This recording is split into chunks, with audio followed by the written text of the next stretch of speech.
আন্দোলনে আমার আপসহীন নেত্রী দেশনেত্রী বেগম খালেদা জিয়া আমাদেরকে ছেড়ে যাননি, আমাদেরকে শিখিয়ে গেছেন কিভাবে অন্যায়ের বিরুদ্ধে লড়তে হয়। তার যে যন্ত্রণা এবং দুঃখ ব্যথা সেটা নিয়ে কিন্তু তিনি আমাদের প্রত্যেকের পাশে ছিলেন। এই যে যারা হত্যাযজ্ঞের মধ্য দিয়ে আমরা এসেছি, গুম খুন বিচার বহির্ভূত হত্যা যেগুলো যার মাঝখান থেকে স্বৈরাচার তার যে রাজত্ব কায়েম করেছিল, এই আন্দোলনে আমার আপসহীন নেত্রী দেশনেত্রী বেগম খালেদা জিয়া আমাদেরকে ছেড়ে যাননি, আমাদেরকে শিখিয়ে গেছেন কিভাবে অন্যায়ের বিরুদ্ধে লড়তে হয়, কিভাবে অধিকার আদায়ের জন্য জনগণের পাশে থাকতে হয়, বাংলাদেশের পক্ষে থাকতে হয়, বাংলাদেশের পক্ষে শোককে শক্তিতে পরিণত করতে হয়।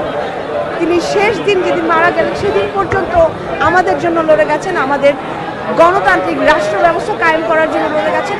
তার যে স্বপ্ন, তার যে আকাঙ্ক্ষা, তার যে নীতি, তিনি ব্যক্তিগতভাবে যে অনুসরণীয় অনুকরণীয়, তার আচরণে ব্যবহারে আপনারা দেখেছেন আমরা কিন্তু কোনোদিন কোনো কটূক্তি দেখিনি, আমরা কোনোদিন কোনো প্রতিহিংসা দেখিনি। আমরা যেন সেইভাবে একটা বাংলাদেশ কায়েম করতে পারি, গণতান্ত্রিক বাংলাদেশ কায়েম করতে পারি, যেটা বাংলাদেশের জনগণের জন্য, তাদের অধিকারের জন্য এবং ন্যায়ের জন্য। আপনারা সবাই দোয়া করবেন, আমরা তার আত্মার মাগফিরাত কামনা করি, আল্লাহ তাকে বেহেশতের সর্বোচ্চ স্থান দান করুন। আমিন। বাংলাদেশ জিন্দাবাদ।